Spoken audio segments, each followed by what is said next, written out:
میں بچوں کی شادیاں ہو جاتی ہیں تو آپ کو جواب دینا پڑے گا ان ظالموں کو جس کے دماغوں میں ایک کچرا بھرا ہوا ہے، بھوسا بھرا ہوا ہے، گوبر بھرا ہوا ہے، جو کہتے ہیں کہ مسلمان بچیوں کی کم عمری میں شادی کر دیتے ہیں۔ سنو مسلمانوں اور جواب دو ان کو۔ کہنا ایک دیوانہ آیا تھا حیدرآباد سے جو ہم کو سچائی بیان کر کے گیا، اور وہ سچائی یہ ہے، وہ سچائی یہ ہے میرے عزیز دوستوں کہ ہم کم عمر بچوں کی شادیاں نہیں کرتے۔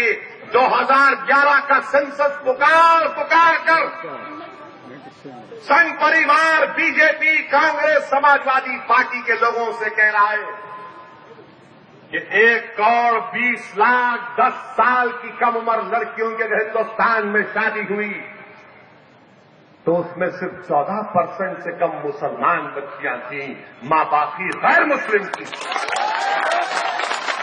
یہ میرے الفاظ نہیں ہے، میرے اعداد و شمار نہیں ہے، 2011 کا سینسس پکار کر کہہ رہا ہے ارے آپ کو کنٹرول کرنا چاہیے، آپ ہم کو آئینہ دکھا رہے ہیں، آپ ہم کو آئینہ دکھا رہے ہیں، آپ نہیں دکھا سکتے۔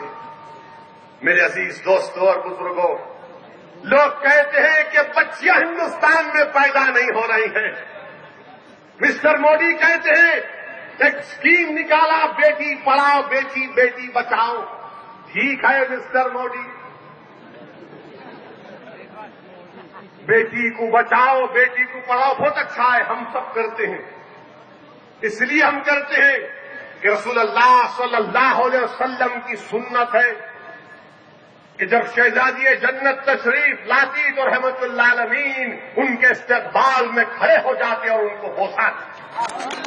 دنیا میں اگر کسی کو مزاج دیا کہ جب تمہاری بیٹی تمہارے گھر کو آتی ہے تو کھڑے ہو جاؤ محبت میں، رحمت اللہ عالمین اپنی شہزادی کا استقبال کرتے۔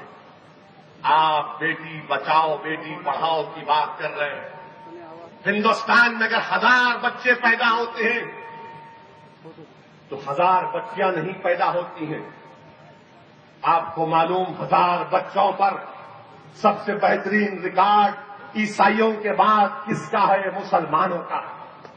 یہ میرے نہیں اعداد و شمار ہے۔ کس کو بچانے کی ضرورت ہے پھر مسٹر مودی؟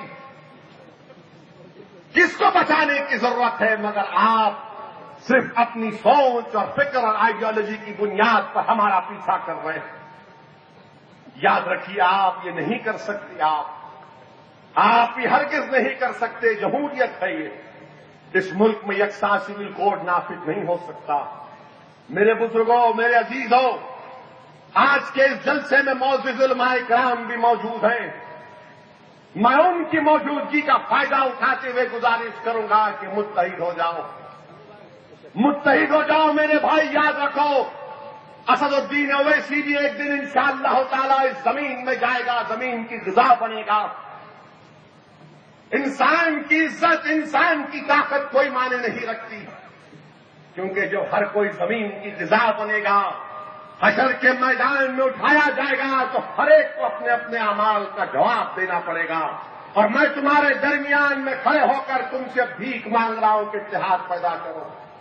یہ وقت متحد ہونے کا ہے، ورنہ یاد رکھو کل ہم تمام کو جواب دینا پڑے گا۔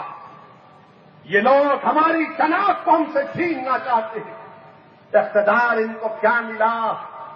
یہ سمجھ رہے ہیں کہ سب چیز کر جائیں گے۔ یاد رکھو جو چیز حق ہے نا، وہ طاقت کے بلبوتے پر ختم نہیں کی جا سکتی۔ جو چیز سچائی ہے اس کو دنیا کی دولت اور طاقت ختم نہیں کر سکتی۔ طاقت نمرود کے پاس بھی تھی، طاقت فرعون کے پاس بھی تھی، طاقت یزید کے پاس بھی تھی، مگر دنیا نے دیکھا، اللہ نے دنیا کو دکھایا کہ نمرود اور فرعون کے سامنے اللہ نے ابراہیم کے لیے اس آگ کو جنت بنا دیا۔ دنیا نے دیکھ لیا کہ فرعون کے سامنے موسیٰ کو غالب کیا، دنیا نے دیکھا کہ یزید کے سامنے اللہ نے حسین کو کامیاب کیا۔ تو آج ہمارے ملک کے یزید، نمرود اور فرعونوں سے ہم کہنا چاہ رہے ہیں کہ تمہاری طاقت کے بلبوتے پر تم کامیاب نہیں ہو سکتے۔ ہم مٹنے کے لیے نہیں آئے ہیں، ہم تم کو مٹا دیں گے انشاءاللہ۔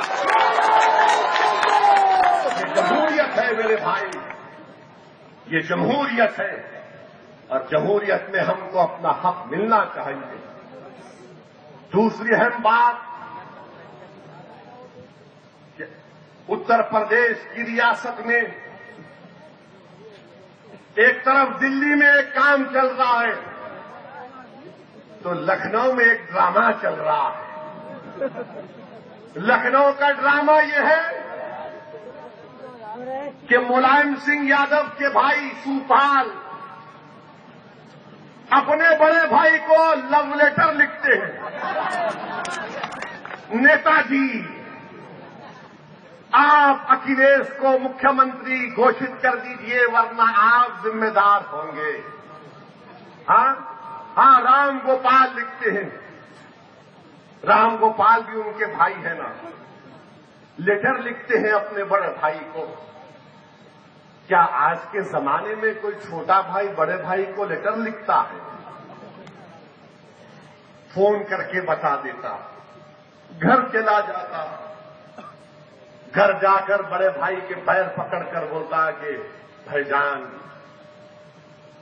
بچہ ہے معاف کر دو، بچہ ہے معاف کر دو، غلطی ہو گئی، نادانی ہو گئی۔ یا پھر اور جا کے بولتے بڑے ابو معاف کر دو۔ مگر آپ لو لیٹر لکھتے ہیں۔ پروفیسر صاحب، اتر پردیش کا کسان پریشان ہے، سیلاب سے اس کی فصل تباہ و برباد ہو چکی، اس کی فکر نہیں ہے۔ فکر ہے تو کون مکھیہ منتری یا کون چیف منسٹر رہے۔ میرے بھائی، میرے عزیز دوستوں اور بزرگوں، آپ نے اس اسمبلی حلقے سے چھیتر سے 3 مرتبہ سماجوادی پارٹی کو کامیاب کیا۔ کتنے مرتبہ آپ کامیاب کریں گے ان کو؟ بہت ہو گیا 15 سال میرے بھائی۔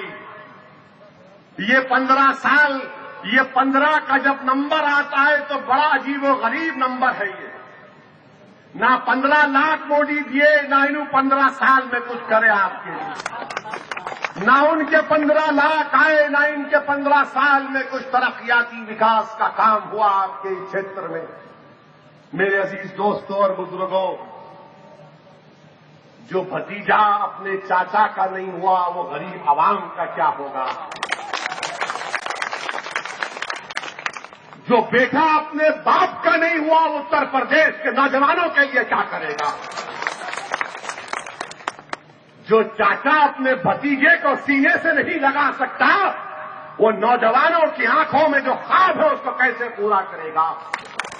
جو باپ اپنے بیٹے پہ بھروسہ نہیں کر سکتا وہ تمہارا کیا کلیان کرے گا؟ یہ چاچا بھتیجے پتا جی کا ڈرامہ ختم ہونا ہے۔ کہ میں جب آ رہا تھا یہاں پر تو ہمارے میڈیا کے لوگوں نے مجھ سے سوال کیا کہ یہ ایک بات بتائیے کہ سنا جا رہا ہے کہ نئی پارٹی بننے جا رہی ہے، آپ کیا تبصرہ کریں گے؟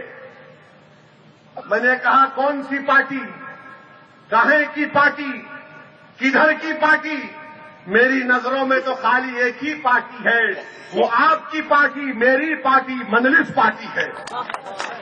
نہیں نئی پارٹی بن رہی ہے۔ میں نے کہا یہ نہیں معلوم، اب یہ سائیکل پر سفر کریں گے یا موٹر سائیکل پر سفر کریں گے، مگر وہ سائیکل پر بھی سفر کر لیں، موٹر سائیکل پر بھی کر لیں، یہ روڈیں ان کو جینے نہیں دے گی انشاءاللہ تعالی۔ یہ جو روڈ ہے جس میں 1-1 فیٹ کا کھڈا پڑا ہوا ہے، نہ اس پر سائیکل چلے گی، نہ اس پر اب موٹر سائیکل چلے گی۔ ان فضاؤں میں انشاءاللہ تعالی مجلس کی پتنگ اڑے گی انشاءاللہ۔ اب آپ سوچئے تھوڑی دیر کے لیے کہ پتا جی اور چاچا سائیکل پر، بیٹا اور بھتیجا موٹر سائیکل پر۔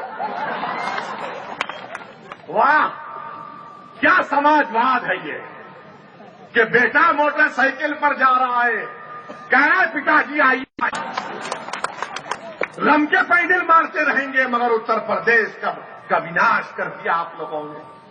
بتائیے میرے بھائی، مجھے بدنام کیا جاتا ہے کہ یہ شخص بھڑکاؤ بھاشن دیتا ہے، میں آپ کے سامنے چند باتیں رکھنا چاہوں گا، اور یاد رکھیے ان چیزوں کو اور اپنا ووٹ کا صحیح استعمال کریے۔ جمہوریت ہے، آپ کسی کو بھی ووٹ ڈال سکتے ہیں، اور ظاہر ہے آپ صاحب سمجھ ہیں، آپ سب کی بات کو سنیں گے اور اپنا ووٹ کا استعمال کریں گے۔ مگر میرے بھائی، میرے بزرگوں، میرے نوجوان ساتھیوں، میری آواز اگر میرے عزتدار ماں اور بہنوں تک پہنچ رہی ہے تو ان تک بھی، کہ پورے ملک میں مسلمانوں کا لٹریسی ریٹ کتنا ہے، خواندگی کا تناسب کتنا ہے مسلمانوں کا، 2011 کے اعداد و شمار، 2011 کا سینسس کہتا ہے کہ پورے ملک میں مسلمانوں کا لٹریسی ریٹ 69% ہے، اور پورے ملک میں تمام ہندوستانیوں کا 74% ہے۔ اتر پردیش میں کتنا ہے مسلمانوں کا لٹریسی ریٹ؟ کتنا ہے آپ کو معلوم میرے بھائی؟ خالی 59%۔